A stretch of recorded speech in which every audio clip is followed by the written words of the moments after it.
नमस्कार ही नमस्कार दोस्तों, टेंशन ना लीजिएगा। भले ही मैंने इंट्रो दिया हो ध्रुव रति की तरह, बट उसकी वीडियोस की तरह ये वीडियो वन साइडेड नहीं रहेगा।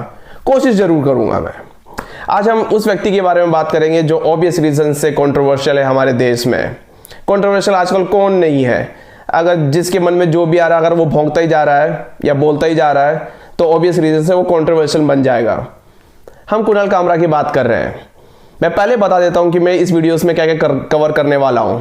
सबसे पहले मैं कवर करूंगा कि आर्टिकल 19 क्या है, जो हमें freedom of speech and expression देता है। लोगों के अलग अलग डेफिनेशंस है, लोग अपनी मनमर्जी से कुछ भी बनाते जा रहे हैं, तो मैं कोशिश करूंगा कि अच्छे से इसमें बता दूं।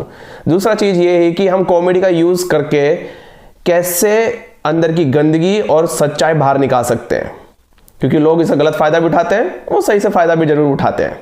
तीसरा, क्या कुणाल कामरा सही है? चौथा, इन सब का सोल्यूशन क्या है? चलो फिर वीडियो स्टार्ट करते हैं। सबसे पहला, आर्टिकल 19 क्या है? आर्टिकल 19 बताता है हमारा अगर कोई भी इंडियन सिटीजन है, वहां पे पैदा हुआ इंडियन सिटीजन है, तो हमारे पास ये हक है freedom of speech and expression. सबको पता है, 2 साल का बच्चा हो, 5 साल का बच्चा हो, जिसको भी बोलो कि भाई क्या है इसका मतलब, तो वही बता देगा भाई हमारे मन में जो आ रहा है हम बोल देंगे, जो एडवर्टाइजमेंट हमें करना है वो कर देंगे, कोई प्रॉब्लम नहीं है। बट प्रॉब्लम कहाँ पे आता है? प्रॉब्लम आता है कि हमारे freedom of speech and expression में हमारे पास 8 रिस्ट्रिक्शंस हैं। यहां पर प्रॉब्लम आ जाता है, और 8 रिस्ट्रिक्शंस में प्रॉब्लम सबसे ज्यादा ये आ जाता है कि इन 8 रिस्ट्रिक्शंस में लोगों का परसेप्शन क्या है, लोग किस तरह से देख रहे हैं, लोगों के अंदर इश्यूज क्या है, इनसिक्योरिटीज क्या है, सिक्योरिटीज क्या है, वो किस हिसाब से देख रहे हैं, कैसा देख रहे हैं, यहां पे प्रॉब्लम आ जाता है। अगर मैं किसी चीज में कुछ भी बोल दूं, एक बंदे जिसके पास सेम माइंडसेट है जैसे मेरी तरह है, तो वो तो बुरा नहीं मानेगा। बट अगर एक बंदा रियली बहुत इनसिक्योर है या फिर ज्यादा कंजर्वेटिव है, वो उसको गलत तरीके से निकालेगा, या तो उसको हेट स्पीच में बदल देगा, कुछ भी कर सकता है। तो यहां पे प्रॉब्लम आ जाती है। बोलने के लिए सबके पास फ्रीडम ऑफ स्पीच है, बट अगर किसी के अंदर कोई गलत इंटेंशन है, वो किसी का मतलब कि वो करना चाहता है कि भाई वो उसका बुरा कर दे, तो वो अपना खुद का एक नैरेटिव निकालेगा, खुद का स्टोरी निकालेगा, और वो ऐसे घुमा के पब्लिक को दिखा देगा। अगर पब्लिक ऑलरेडी अगर उस चीज के साथ है या फिर उस चीज के परसेप्शन में वो ऑलरेडी घुस चुका है, तो ऑब्वियसली वो बाय करेगा जो भी सेलर उसको देना चाहता है। तो ये है हमारा आर्टिकल 19। मैं पूरा फुल डिटेल में नहीं जाऊंगा। मैं ये स्क्रीन में दिखा दूंगा कि आर्टिकल 19 क्या बोलता है और उसके 8 रिस्ट्रिक्शंस क्या है। उन 8 रिस्ट्रिक्शंस में एक रिस्ट्रिक्शन है, वो है डिफेमेशन, जिसकी वजह से कुणाल कामरा फंस चुका है। डिफेमेशन का मतलब क्या है कि मैं किसी के बारे में कुछ भी एक्यूज कर दूं, मैं मतलब किसी के ऊपर मैं कुछ भी बोल दूं और मेरे पास फैक्ट्स नहीं है उसको बैकअप करने के लिए, तो यहां पे कुणाल कामरा के ऊपर डिफेमेशन का केस लगा हुआ है। सेकंड, कॉमेडी का प्रॉब्लम क्या है आजकल इस देश में, और या फिर मतलब कि कहीं पर भी आप चले जाओ, कॉमेडी का प्रॉब्लम यह है कि सबसे पहले तो मतलब लोगों को मजा आता है हंसने में, ब्ला ब्ला ब्ला, जो भी सबकी चीजें है सबको पता ही होगा, आप लोगों को डेफिनेटली पता ही होगा। बट प्रॉब्लम क्या है कि जब हम कॉमेडी को as a smoke screen use करते हैं, अगर मुझे किसी के खिलाफ जाना है तो मैं उसके खिलाफ मैं सारी गंदगी बाहर निकाल दूंगा। अगर वो मेरे खिलाफ आएगा तो मैं बोल दूंगा हे मैं तो कॉमेडी कर रहा था। यही कुणाल कामरा के ऊपर आया हुआ है। और क्योंकि जैसे मैंने पहले बताया था, लोगों की इनसिक्योरिटीज हैं, लोगों के अंदर इश्यूज हैं, लोग अपना खुद का नैरेटिव बनाते हैं ताकि वो खुद को सेफ फील करा सके, ताकि वो अपने खुद के इमोशंस को बचा सके। जब वो खुद को इमोशंस के बचाने के लिए वो खुद को भी क्रिटिसाइज करते नहीं है।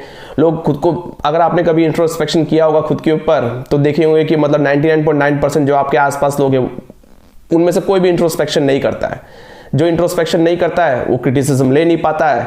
जब वो ले नहीं पाता है, खुद के इश्यूज देख नहीं पाता है, वो अपने ही इमोशंस में घुमा रहता है, या तो नार्सिसिस्टिक में चले जाता है, या तो वो बिल्कुल वो ए होल बन जाता है जो other side of the spectrum है, और फिर कुणाल कामरा जैसे लोगों पे फिर प्रॉब्लम आ जाती है।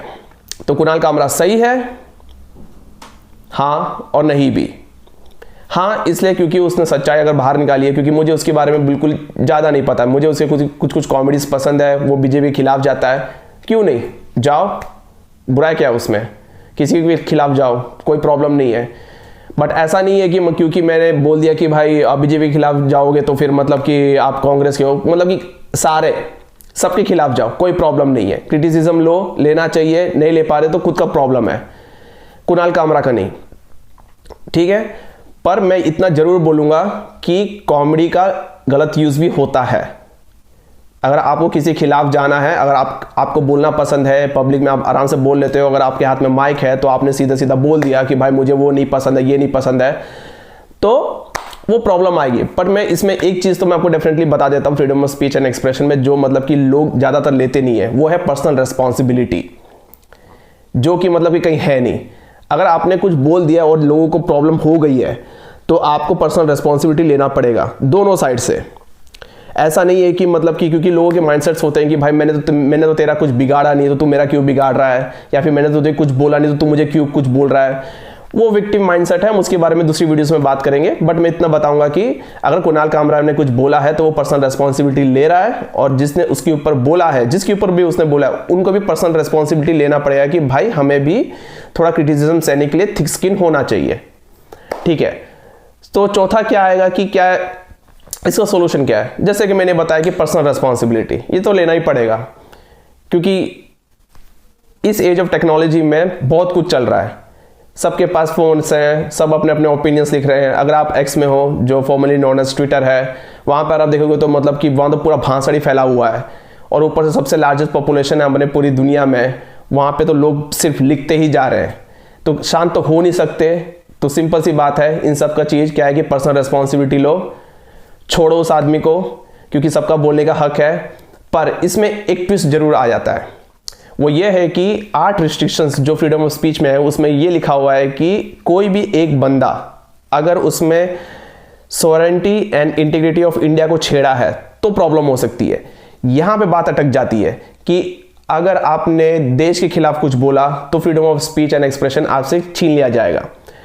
देश अगर गलत करा तो आपको बोलना पड़ेगा, तो वहां पे भी क्या है कि जो लोग पावर में होंगे वो आपसे फ्रीडम ऑफ स्पीच छीन लेंगे।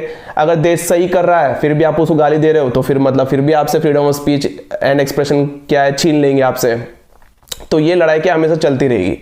जो भी लिबरल्स है अपनी दुनिया में और स्पेशली लाइक अपने देश में कि ये सब नहीं होना चाहिए, उठो, ये सब होता ही रहेगा, चिल करो।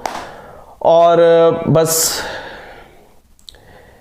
कुणाल कामरा को छोड़ना तो छोड़ो, नहीं छोड़ना तो मत छोड़ो। बस मैं तो इतना ही कहूंगा कि भाई पर्सनल रिस्पॉन्सिबिलिटी लो, क्रिटिसिज्म लो, चिल करो, दैट्स इट।